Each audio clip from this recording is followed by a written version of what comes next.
Puerto Vallarta y el transporte que nunca termina de llegar.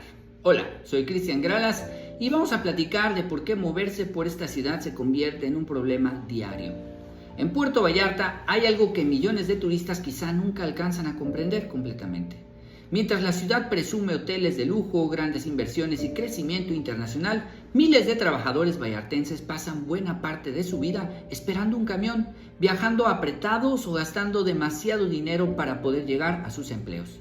El problema del transporte público no es una casualidad ni tampoco únicamente culpa del tráfico. Detrás de esta crisis existe un modelo político y económico que durante muchos años permitió que el transporte urbano funcionara, más como un negocio privado que como un verdadero servicio público. Mucha gente piensa que el transporte siempre ha sido privado, y en parte es cierto. Desde hace décadas las rutas urbanas funcionan mediante concesiones entregadas por el gobierno del estado a empresas particulares, es decir, empresarios operan los camiones y obtienen ganancias del cobro del pasaje. Sin embargo, durante muchos años todavía existieron organismos públicos que ayudaban a operar parte del sistema. Eso comenzó a cambiar fuertemente en los últimos años.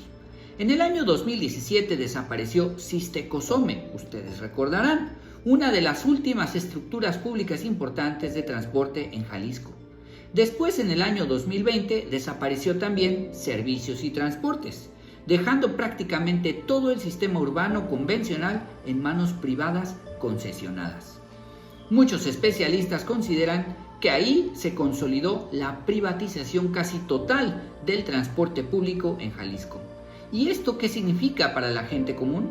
Pues muy sencillo, que la prioridad dejó de ser el bienestar ciudadano y comenzó a dominar la lógica de la rentabilidad económica. Cuando el transporte funciona como negocio privado, las empresas buscan gastar menos y ganar más. Eso puede traducirse en menos unidades circulando, tiempos de espera más largos, camiones deteriorados, choferes agotados por jornadas excesivas y rutas que muchas veces no responden a las verdaderas necesidades de las colonias populares. En una ciudad como Puerto Vallarta el problema es todavía más evidente porque la ciudad creció muchísimo en muy poco tiempo.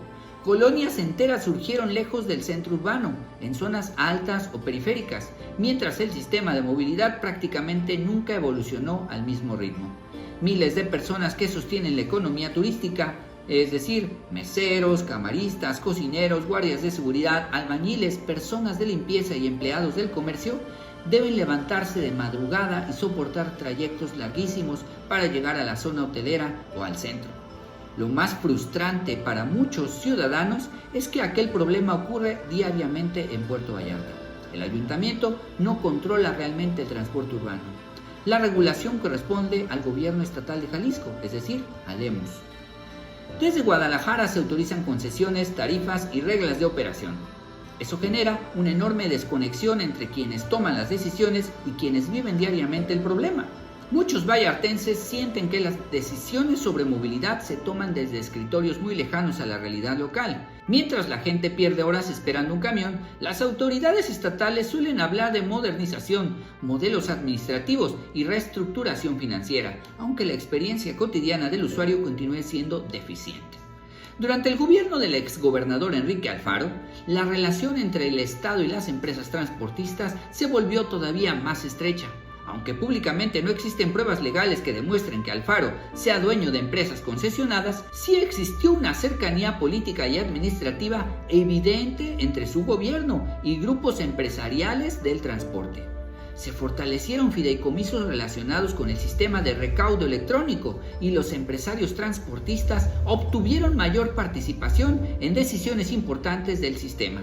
Al mismo tiempo, el Estado dejó de operar directamente rutas urbanas, aumentando la dependencia hacia concesionarios privados. Por eso, muchas personas comenzaron a preguntarse algo que antes parecía imposible. ¿Por qué nuestro municipio no crea su propia empresa pública de transporte?